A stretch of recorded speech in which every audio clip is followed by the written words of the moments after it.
that park is and how much the public is enjoying it. So that's it for me. Mr. Dunmore. As council is aware, fifth line's still closed south of 25, so that work will start next week, and we hope to have that road open mid to late October. Council in Schedule A hopefully saw the letter that we sent to the Brookfield Fieldstone residents with respect to basically the potential smell that will generate. So that was sent to all 344 residents. We'll be starting roadside brushing next couple weeks, so you'll see the trees and shrubs in the ditches start to disappear. Still doing culvert installs from the flooding last year. New snow plow that council approved in the 2019 budget will be showing up in a couple weeks. That's growth related for and dedicated to the south end of Mono, basically.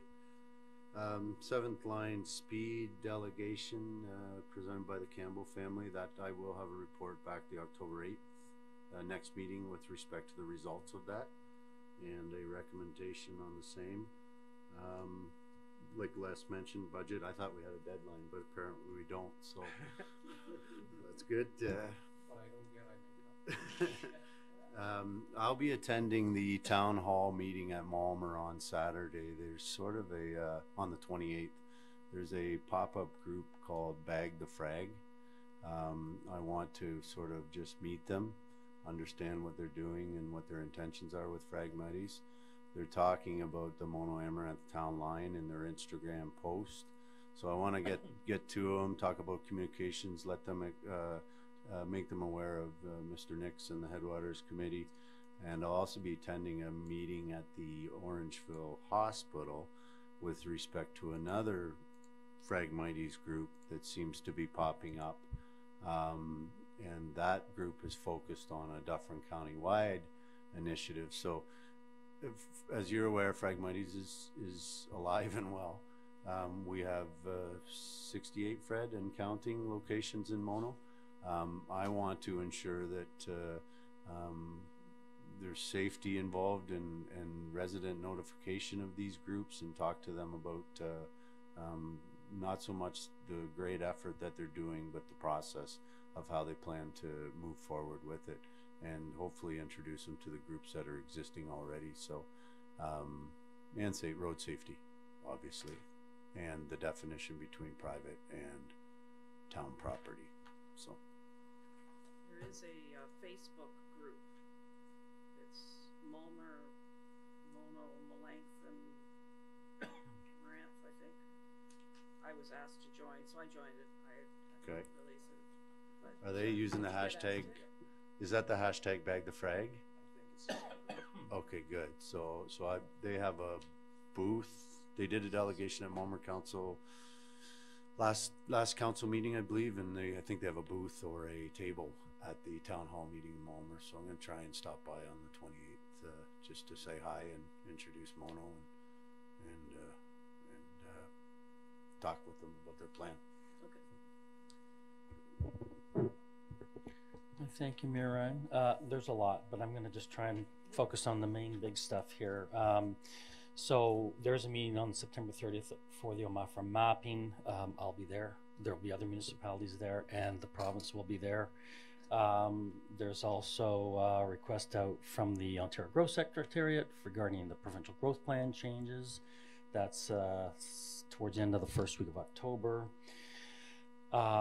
As an FYI, the Canyons Falls applications through the NEC, this is for the consent. This is actually get the Canyon Fall complex feature lands to the Bruce Trail Conservancy. Will be going to Committee of Adjustment October 1st. So they have my report for that. Tomorrow we have a pre-consultation meeting with a proponent up on Mono Center for a microbrewery proposal. Just waiting for comments from Omafra. We do have comments from Dufferin County, so hopefully the good Omafra will attend. They've been invited. Other than that, we have a planning development meeting, planners of Dufferin, meeting coming at the end of the first week of October, and we will be broad brushing all of the provincial policy matters that have been put out by the Ford government over the last several months, including Bill 108, including the fact that the regs are now out past their deadline, commenting deadline, so there's a lot there, as well as the PPS. I did a report for the 27th of August. You have that report. There was a webinar this past week, and there's a lot in there. So hopefully I'll get to it all. It's a major, major change to that document. Throughout that document, hopefully I'll have some time to put something together for you on that. Again, that's the PPS review. You haven't been through it yet, but are these changes softening the provincial policy? Oh, for sure. Oh, yeah. Yeah, I mean, there's actually there's a provision there for market housing, to respond to market demand housing. And of course, the timelines have been, tightened up. So, it's going to affect urban municipalities more so, I think, for sure, but it will affect all. And then, of course, the last one, of course, is now the ARA, the Aggregate Resource Act, has a proposed amendment to it. It's also proposing greater flexibility. There's a list of things there that are being considered for future, but also current operators. And there was an email from our good solicitor respecting that this past week. So I'll have to digest that. The last thing I have to say is I hope Mr. Councillor Ralph Magdalo got my email on the bus stop bee habitats in Utrecht, Holland. I thought that was fascinating. So it was on WNED. I'll try not to delay here, but it was very fascinating given the problem with bees and their populations. And the city of Utrecht has come up with a novel idea to turn public space, more particularly their bus stops, the roof of the bus stops, into bee pollinator gardens. And they found a certain perennial that works well. It requires very little water, is very tolerant, salt tolerant, urban climatically tolerant, and their bee populations are responding favorably. So there you go. I thought you'd like that. I have a comment. We have our own population of plants here that's very bee productive. It's called goldenrod. It actually is right now. My bees, I have two hives, and they're really into it. I have a question. I heard that Mr. Clark had submitted a revised application. Can you tell us anything about that? There is I got full sets of plans. They were allocated to Dufferin County and to NVCA for their respective reviews, and I will await to see what comments I get out of NVCA, and when I do that, and it shouldn't be all that long, that I can then consider where we stand with municipal approval for that application going forward. But they're duplicate sets, they're complete sets, which is what I requested. Do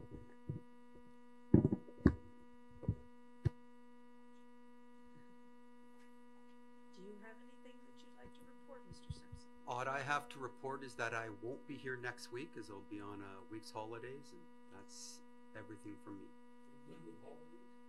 Bon voyage. Mr. Ernie. Just follow up. David mentioned the ARA Act. I understand that it will affect the vertical zoning provisions that we've put into our zoning bylaws in terms of can't go down, underwater extraction, and also I'm assuming they'll just basically say municipalities can't do that. And also there's information in there about haul routes. Haven't gone through it yet, but the deadline for that is the 4th of November for comments. We met last week on bylaw enforcement with Eugene. We've got, just to give you an idea, we've got close to 75 files this year that are either active or closed. In comparison, Eugene's also doing part-time for East Gary and Amaranth, and their numbers are 5 and 10 respectively. So he's been very busy in Mono. As you noticed in the the Citizen Engagement Action Plan, we're trying to put a direct link between every complaint we get online now into Citywide, and bring all of the municipal staff involved with bylaw enforcement up into Citywide. So we'll be able to provide it graphically in a much better format than having Eugene sit before you and go through all the various files. So we are doing that in the next few weeks to bring that forward. Other than that, that was what I had on bylaw. And finally, the phone system, as some of you are or may not be aware, we've been trying to hide it.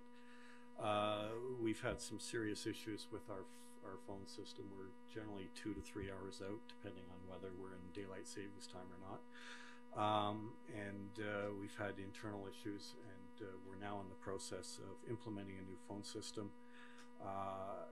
One of the options that we have, and I'm looking for your direction, we can actually put a button in there, so when you're calling in, you can get planning, you can get waste management, we can transfer directly to the county. And one of the items we were thinking of is an option to contact mayor and council, and they would have the option of hitting 1, 2, 3, 4, and 5, and you would get they would basically be transferred to your chosen phone system. So if that's something council's interested in, we can certainly implement it.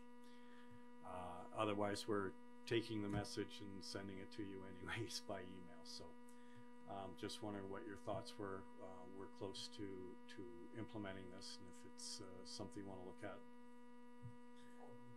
Yeah, it's worth a try. Well, we were thinking we just have Mayor Ryan, Deputy Mayor Krillin, and down the line. I mean, your numbers are all on the website anyways, and if we were asked for it specifically, we'd go to the website and give it. This way, it just would roll over and transfer directly to you if it was someone looking specifically for one of you. We can always Say, can you change change this? Yeah, you can. Yeah, so we might as well try it. See Okay. what happens. Citizen engagement. Yep. That was it. Sorry. Okay, thanks.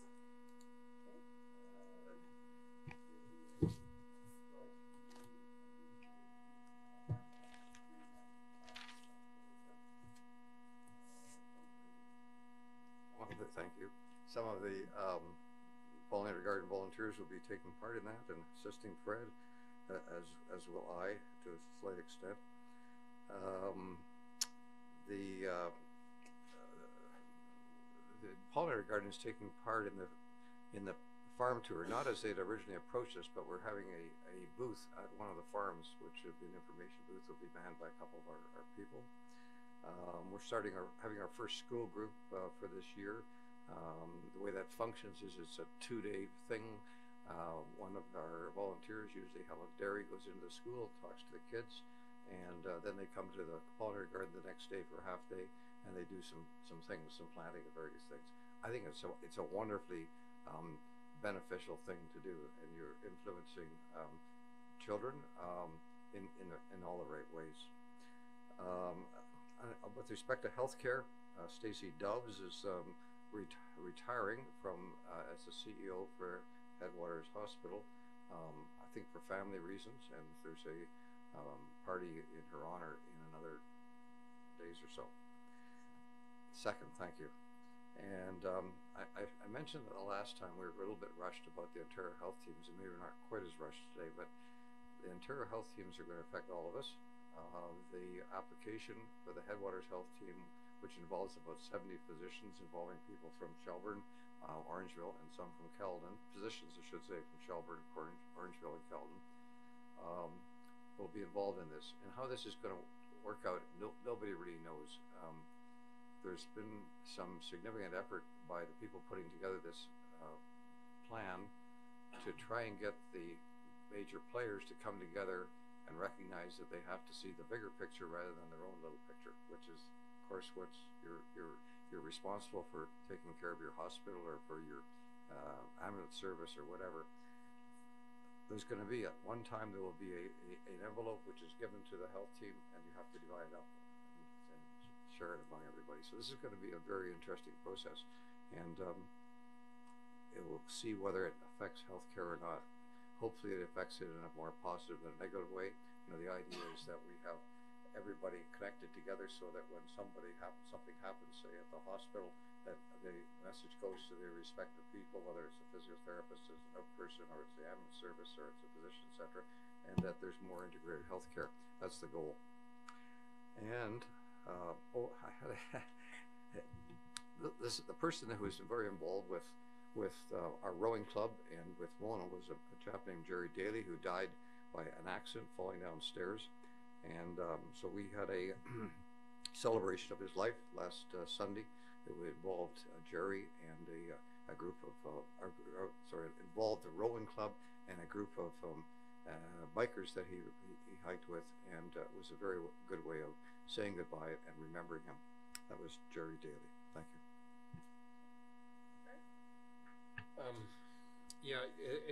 As I've told you before, the Headwater Streams Committee is trying to, on a pilot project, fight Phragmites.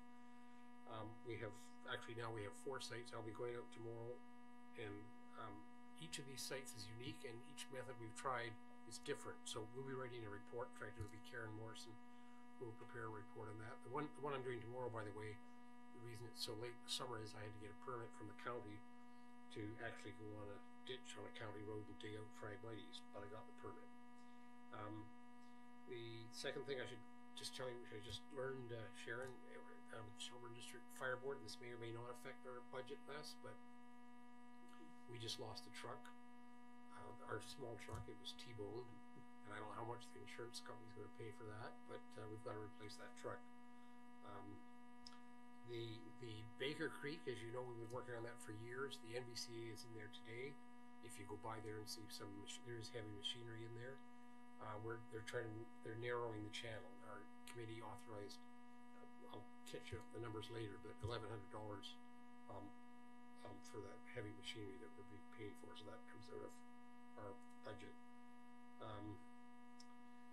On the tree planting, which Ralph mentioned, that's on October the 5th, and I should point out that our mayor is very kindly, again, offered to provide some food. I don't have any idea on numbers, Laura, and And you didn't set a menu. I'm not good at those things. The last time you made some wraps and stuff, and I think that was terrific. Yeah, but 300 trees, and if you've got 40 people, I know, done by 10 o'clock. But I have no idea on numbers. They have a sign-up sheet. So let me talk to Shannon Stevens, and I'll let you know. Ralph has kindly offered on the day before to meet me at 8 o'clock there and show me how to work the water system. We're going to stretch the hoses across the field. If you're driving by there, you'll notice on the west end of the field there's a cut path now, which is where we're going to have a machine come in the day before and dig holes, and then we'll just put the potted plants in. I also informed the neighbor right beside there, just in case they were wondering. But what I was going to tell the pollinator garden people, while I was in there cutting that swath, which was hard work, I was amazed at the butterflies and the bees and the insects on the flowers this time of the year. Just swamped with them, including monarchs. A lot of monarchs this year. Yeah. So. No, but we did cut a path from the pollinator garden out to that end of the field, and you're missing one shrub. That's okay. You can fix that on The final thing I just would point out to council, and this is to remind Mark that he's going to help on this, that I've been in touch that, okay, there's a parking problem on the first line, both north and south, where they dead end at Canning Falls. People are parking there now, and they're hiking down on private property to the falls. So I've been talking to Don Sinclair. I've let Mark know about this, and I've let the Bruce Trail know about this, and they've designated Dave Moole as their representative, because that property is going to become public land. And the Bruce Trail does not want the first line to become an access point to the trail. So somehow collectively between the town, Bruce Trail, Ontario Parks, and to some extent the Sinclair family, we've got to figure out how 5 years from now could become almost a zoo. Whether it's no parking bylaws, whether it's John asking the OPP for more patrols or something, but it is because Don Sinclair told me some days there'll be 7 to 9 cars parked there, which means there's 7 to 9 carfuls of people down on private property. He's had the OPP in once, and that's difficult for them because they have to climb all the way down there, and they have ticketed 2 people for trespass, and apparently it's a $75 fine. Anyway, the point is, and I've asked Mark that you can kind of organize this meeting between the Sinclair family, the Bruce Trail, Ontario Parks, and us, the town, and to sort of start thinking of some solutions. That's all I have.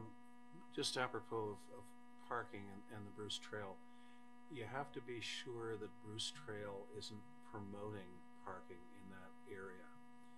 It's not inconceivable that they aren't.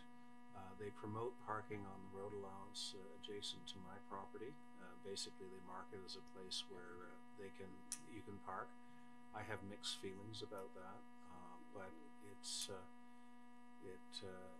has its consequences. You never, I don't believe, John, you have more than one or two cars. They also have a place on the third line where they go in on the side trails. Also on the fourth line south of my house, and the town very nicely, very kind, and the snowplow drivers will on this, on the third line anyway, down near Hockley, just north of Hockley Road, they'll actually swipe out some snow so hikers can hike there. On terms of the first line, they apparently absolutely do not want that to become an entrance point for the Bruce Trail. They do not want cars there. They want people to park on the parking lot on the Hockley Road and hike up to the falls. I just had a thought about what if right at first line it has a sign that says no access, period, to. Well, that's why we have to get this meeting. Yeah, so you got to start somewhere. Yeah. But right there, before they even turn, there is no access here. I think the Bruce Trail and maybe Ontario Parks go further with a chain link fence, which I know people. Oh, yeah, well, that was sort of. Your Worship, as David's already alluded to, there are consent applications in, so internally we'll be looking at it first before we start going out to these other parties, because there may be implications with the consent process. How long will that be? Well, it's going October 1st to Committee of Adjustment, so it's something we're certainly looking at. I'm surprised with the comments that they don't want it being a primary access. M&R owns quite a chunk of land in there to deal with it, but we'll work with them.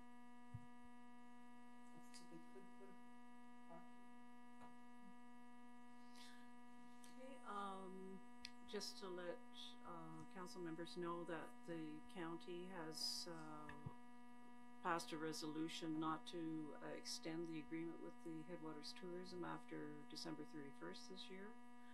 So the direction proposed by Daryl Keeney, who's the director in charge of tourism and economic development, is to meld those funds that had been originally budgeted for that contract into that department to use it towards a more collaborative approach to the tourism locally, and also to possibly partner with the Orangeville Tourism Department to try and get a little bit more of a cohesive in Dufferin tourism strategy. We're just not 100% sure how that's going to look like. So that would mean that as a municipality, we're not going to be paying that extra to Headwaters Tourism in the 2020 budget. Not that it's a big amount of money, but so Town of Caledon also did actually generate their concern. They wanted to not extend the contract beyond December 31st. So the way the contract was written, that if one municipality did it, then all the municipalities had to consider their position. So we're waiting to hear what's happening with Erin as to whether or not they're going to be in a position to do anything else, or if they would actually go back to their own RTO that they actually are part of, which is Wellington. Your Honor, what is behind this move? Well, for a variety of reasons. One of the reasons from the county's perspective is that it's a disconnect there to have a separate organization when there is a newly developed economic development push within the county, working for those directions. So tourism is integrally linked with that. Not to say that Headwaters Tourism didn't work with economic development parties, but it seems that we've come of age. Things have changed significantly in the marketing end of things. So this seemed to be the next logical direction to take. So, okay. Other than that, Deputy Mayor. So we had a police service board meeting on Wednesday night, and the board has requested, and this was at the behest of the OPP, that we come up with a very brief, simple memorandum of understanding as to OPP involvement in enforcement of municipal bylaws. They are prepared to enforce some bylaws, parking being one which they informally do now, but they're open to others as well if we are. They want to essentially put the informality of their parking responsibility into something a little more concrete, and that might open the door to consideration of various places where we want to discourage parking, as an example, in the knowledge that the OPP will ticket for those. Currently, I think there's probably fewer than the fingers on both of my hands number of tickets handed out annually. It's not a big deal right now. The joint police service board meeting is on Friday. It's a very full agenda. It's going to be looking at a very thorough motion from Melanchthon with regard to such things as fines and speeding and road safety and so forth. I'm also going to raise at that meeting the report of Mr. Barry Randall on POA administration that goes to General Government Services Committee on Thursday.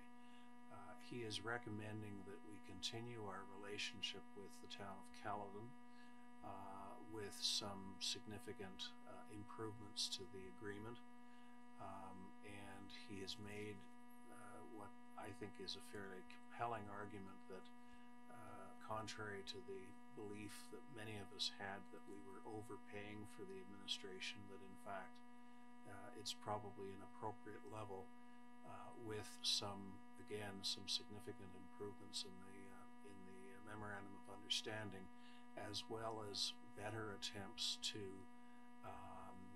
ensure that uncollected fines are attended to. Right now, there's upwards of $1 million in uncollected POA fines in the county of Dufferin, and in the province it's $1 billion. And we lack currently two very important components of collection, one being reciprocal agreements with other municipalities, and he's recommending that we cobble those together so that we can in fact collect from people who offend in Dufferin but live elsewhere. And the second thing is that we are ineffectual insofar as following up on the uncollected fines. We do not have a person dedicated to that function. His estimate is that for a salary of something in the range of $80,000, we could be collecting upwards of $140,000 in fines a year. As well, there is the option of putting uncollected fines on the tax rolls. This is done in Caledon, but it has never been proposed to Dufferin that we do this. It's not complicated. Its only limitation currently is that if you are in a relationship and it's a matrimonial property, you cannot attach an unpaid fine to the tax roll of that property. There is, however, a significant lobby going on to change that. So a number of developments coming up in that realm. And finally, I went public out of frustration with regard to our situation with YouTube. posting on my Facebook page, on my Twitter account. Andrew was very helpful in assisting me with hashtags and signs in front of various names.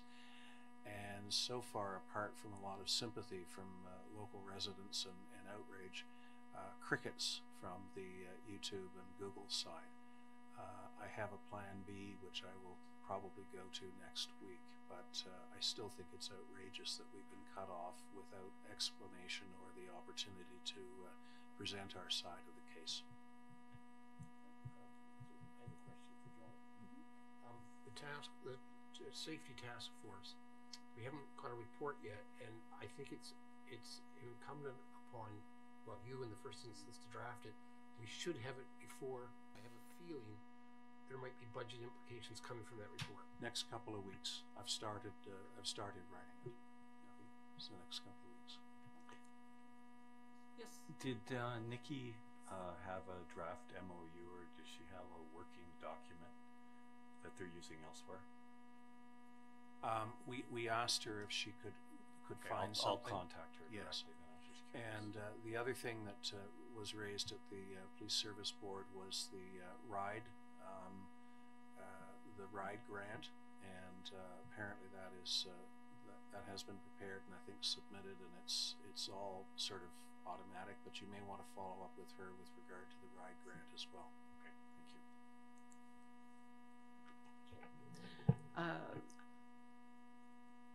I attended the interesting county council meeting in Orangeville. Seemed a little bizarre, but there we were. One of the interesting things that happened at that was Neil Orford presented to several people who are working at the museum some documentation as well as rings for the work that they've done on the Spanish flu epidemic and the work that they've got online. They've done a tremendous job because it was 100 years ago. This is a national award that they've won, and it's just a fabulous thing that we should celebrate our museum. I was at the Bridges Out of Poverty at the New Hope Church, and it was a tremendously long day, by the way. And the presenter was really fabulous. But you know, in the end, I didn't exactly see what the steps were. You know, I mean, it's put out there, but I would like to hear some clear steps in how you go forward. I guess each one of the agencies, that's their task. Just a plug also for the Shelburne Library. If you do look at the minutes, you will see that there's a great deal going on at that library. I'm endlessly impressed by what Rose can do up there and how the community is involved, and there's always something new. She has something new on the go all the time. It was a heritage meeting last night, and I had more fun at the Monday night at the movies. Sorry. It was, well, it was a meeting, for heaven's sakes, and it was Gordon Lightfoot. Fabulous. If anybody wants to check it out, they really should. It's amazing. Looking forward, something I'm looking forward to is the Dufferin Foundation from 3 to 6 at Adama, and I'm allowed to bring a guest, so if someone would like to come, because Ross is always busy when it comes to something like that. So I have a spare ticket. And oh yeah, I've had some comments from more than 2 constituents about the light on Highway 10 at Menorah and Cedar Drive.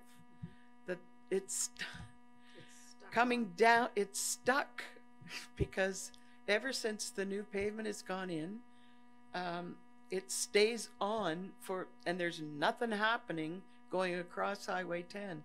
I don't know what you say about that or what you do about that. It's very annoying. I've had several people talk about it So now. it's the stoplight allowing east-west traffic to Yeah. go across 10. And there's no indication that anybody's been in the intersection. It's Or just, exactly. it's like it's timed now that it automatically goes.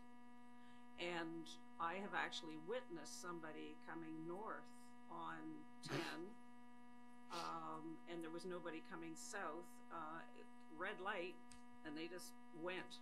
Waited long Just enough. turned left and away they went. I was thinking, whoa, yeah. Mike, would it be time to renew our call for light synchronization since the project is all but complete on Highway 10? And what I notice is that when you're trying to make the turn at Camilla from Dufferin Road 16, you've either got a steady stream of cars coming south that prevents you from making a left-hand turn, or once that's finished, you get a steady stream of cars coming north, preventing you from making that turn. So I think the lights are out of synchronization from Primrose all the way down to Orangeville. So with respect to the timing that Councillor Martin's talking about, 4 or 5 emails back and forth last week. Maintenance superintendent of the West Region we had contacted. Their response, we have received other complaints regarding the same issue. The contractor has identified the problem and are trying to rectify in the timing unit at the intersection. So there's, we thought they originally were changed because of the construction. They were trying to create that gap. So that was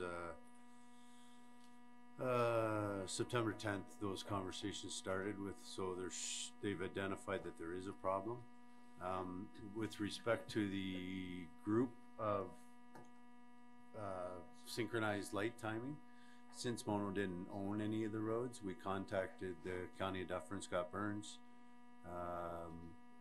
similar peer in Orangeville, and they were interested. Did our resolution go to County Council? And did it get transferred to? I did a separate motion at County Council, Okay. and Deputy Mayor of Orangeville did one for Orangeville Council, and the intent was that everyone get together and address this, because they can fix that one intersection and then throw everything else out of whack. So I think there's a holistic approach that could be taken here, and I realize we don't own any of those intersections, but they are within the town. Yeah, so Mono wanted, we asked that we were part of it. Once they got the result, the answers back were that they hadn't seen the motions from their councils. So I'll tell them that. So you're 100% sure on the Orangeville one? Yes, I Obviously am. on the Dufferin. And my last contact with Andy was that they were simply waiting on the completion of some of the Highway 10 work. And now that that's substantially complete, I don't see any reason why they aren't going ahead. But again, if they go ahead in isolation of MTO, or if MTO goes ahead in isolation to the town, the whole purpose is defeated. And likewise, I've had discussions with Scott Burns on synchronization of lights on 109 coming into Orangeville. So he assures me that they sort of do this on a routine basis, and I still have some degree of discomfort with that, because if that was the case, we wouldn't have a problem right now. Well, yeah, like after your motion, we instigated the Orangeville and Dufferin and asked for to be included when they do their yearly biannual review. So I'll get our department to resend the email and ask if they've received their their county and council motions from the clerk's department and ask them if they have any plans to move forward with it, because they're way out of sync right now. Well, Andy did one separate in the town of Orangeville council as well. Good. So I'll see what the county and Orangeville is going to do. More than enough emotions floating around. Yeah, sounds good. Okay, so we've come to the end of our new business, and unless there's anything additional, we'll sign off. That we introduce and give the necessary readings to a bylaw to confirm the proceedings of the Council of the Town of Mullen, Session 18-2019, held on the 24th of September 2019, that it be signed by the mayor and the clerk and sealed and engrossed in the bylaw book. Moved by Manktolo and seconded by Martin. All in favor? Carries. And that we adjourn at 12:49 p.m. And moved by Creelman, seconded by Manktolo. All in favor? Carries. Thanks, everybody.